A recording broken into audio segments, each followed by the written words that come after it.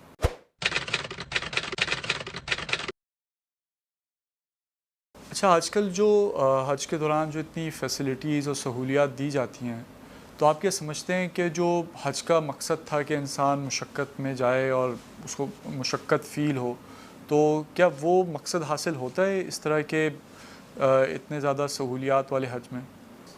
دیکھو، اللہ کا گھر تو اللہ کا گھر ہے، ٹھیک ہے. ادھر جانے کے فضائل تو زندگی بھر تا قیامت جب تک اللہ کا گھر ہے ختم نہیں ہو سکتے. جب آپ فیسلٹیز بڑھا دیتے ہیں تو لوگ زیادہ ہو جاتے ہیں، تو مشقت وہیں رہتی ہے، مشقت نہیں کم ہوتی.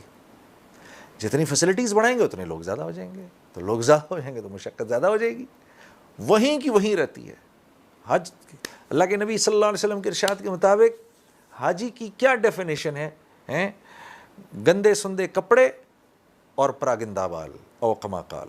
ٹھیک ہے، تو یہ ایک حاجی کی ڈیفینیشن ہے اللہ کے نبی کے پوائنٹ آف ویو سے. تو یہ فیسلٹیز بڑھا لینے سے مشقت تھوڑی کم ہو جاتی ہے، مشقت وہیں رہتی ہے. ابھی اگر 30 لاکھ ہیں تو پھر 50 لاکھ ہو جائیں گے، اور 50 لاکھ نے ہر آدھے گھنٹے بعد ایک ہی چیز کرنی ہے. اگر وضو کرنا ہے تو سارے 50 لاکھ نے ایک ساتھ کرنا ہے. نماز پڑھنی ہے 50 لاکھ نے ایک ساتھ پڑھنی ہے. نکلنا ہے تو 50 لاکھ نے ایک ساتھ نکلنا ہے. کھانا کھانا ہے تو 50 لاکھ نے ایک ساتھ کھانا ہے. سونا ہے تو 50 لاکھ نے ایک ساتھ سونا ہے. منی میں جانا ہے تو 50 لاکھ نے ایک ساتھ. عرفہ میں جانا ہے تو 50 لاکھ نے ایک ساتھ. وہاں سے مزدلفہ آنا ہے تو 50 لاکھ نے ایک ساتھ آنا ہے. ٹھیک ہے، پھر رمی کرنے جانا ہے تو 50 لاکھ نے ایک ساتھ جانا ہے. قربانی کرنی ہے تو 50 لاکھ نے ایک ساتھ کرنی ہے. تو جب فیسلٹیز بڑھتی ہیں تو نمبر بڑھ جاتا ہے. جب نمبر بڑھ جاتا ہے تو مشقت وہیں رہتی ہے. یہ اللہ کا قانون ہے. فیسلٹیز چاہے جتنی کیوں نہ بڑھ جائیں لیکن مشقت وہیں رہے گی.